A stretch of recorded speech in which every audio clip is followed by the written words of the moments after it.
It's happened to all of us. You go to throw, and as you come through, you hit your leg, you brush your pants, and you end up missing your mark, maybe sliding off the side of the hole, maybe shanking completely off the board. You end up giving up points, losing that round, possibly even losing the game. It can be very frustrating. So today I want to talk about what causes that and how to fix that. Let's start with what causes it. And there's several things that cause it. The most common one is what I call the rocking the boat. It's the shoulders kind of doing like a boat riding on waves, and they're dipping down and coming back up. If you stand up, we'll put the bag down for a second. If you stand up and just hold your arms down, your arms kind of clear your thighs.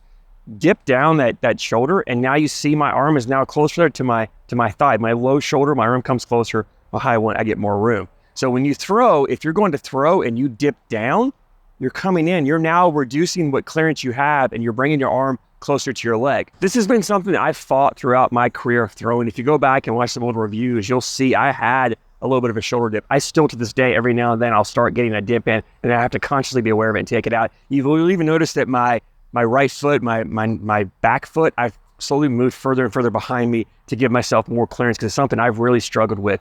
But if you go back to the video where I talked about the nose down bag, and I talked about how you don't want to throw up on the bag, you want from here to here to be a straight line. If you think about that, if you go from here to here as a straight line and follow straight through, it naturally takes away a lot of that desire to want to dip down. You don't want to swing through. You want to go this way straight. So you think about that. The other thing that I talked about was the chicken wing and talking about keeping your elbow tight to your body. And so if you bring your elbow tight to your body and you dip down, you're going to hit your leg. There's no way to get around it. You're going to hit your leg. And you even see pro players. Pro players are starting to tuck their pants, their shorts in. They're wearing shorter shorts to try to get that clearance through. So it's something that even the elite level players struggle with to some degree. So to fix this, you want to calm the seas. You want to prevent that boat, those shoulders from rocking, and think about just being on calm waters. And all you're doing is a rotation this way. Your shoulders are always going to be parallel to the ground.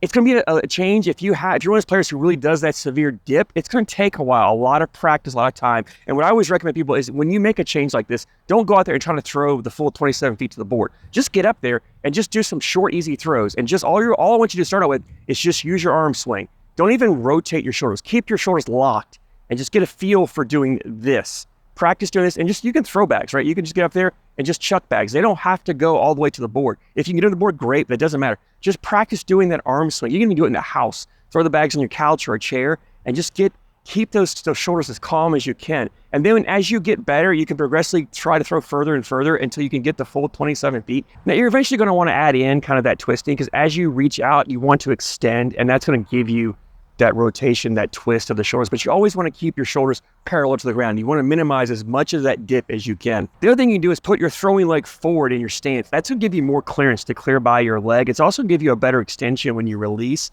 because your shoulders are twisting with the body, not against them. I throw non-throwing leg forward because it just feels more natural. There's no right or wrong, whatever comes better. But if you're starting out and you don't have a preference, go throwing leg forward first. I think it's a better way to do it. So let's put it all together. Let's throw all together. I talked about in the first video, you're going to go from here to here as a straight line, and your follow through is extended forward or across your body. We're going to do that. The second one is you want the elbow tucked in. Get rid of that chicken wing. So you're going to have the elbow tucked in. It's going to give you that flat palm up release instead of the handshake release. And then this third one, calm the seas. Don't rock the boat. Keep those shoulders parallel to the ground when you come through, and just twist them, but keep them flat. And when you put that all together, you end up with that mythical flat bag that everybody has been searching for.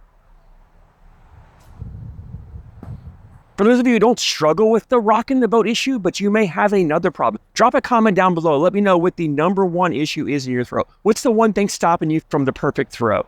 Let me know, and maybe you'll see a future video out on that. I've got a lot of feedback from you guys in the previous videos of ideas, topics to put out. Love it. Keep them coming. As always, I thank you guys so much for your support, and I thank you for watching.